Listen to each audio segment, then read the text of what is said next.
السلام علیکم ورحمۃ اللہ وبرکاتہ۔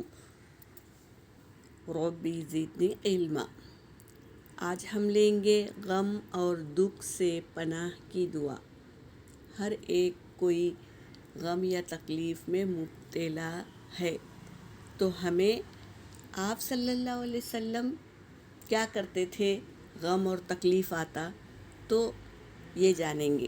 حدیث پاک کا مفہوم ہے کہ نبی کریم صلی اللہ علیہ وسلم بکثرت سے یہ دعا پڑھا کرتے تھے، کثرت سے یہ دعا پڑھتے تھے۔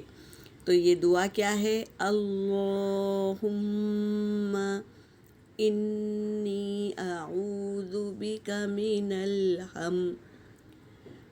الہم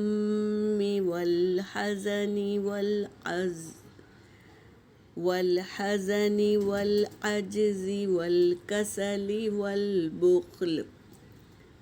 والبخل والجبن وضلاء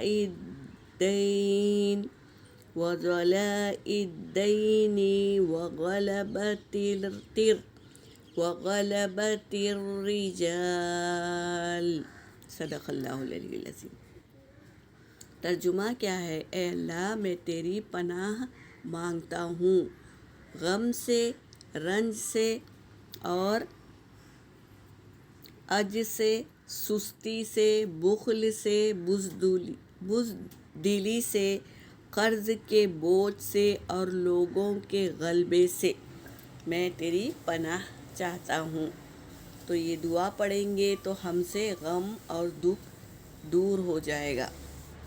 نبی کریم صلی اللہ علیہ وسلم پڑھتے تھے تو ہمیں بھی اسے پڑھنا ہے، یاد کرنا ہے اور عمل میں لانا ہے۔ یہاں پر میرا سبق ہو گیا۔ وآخر الدعوانا ان الحمد للہ رب العالمین۔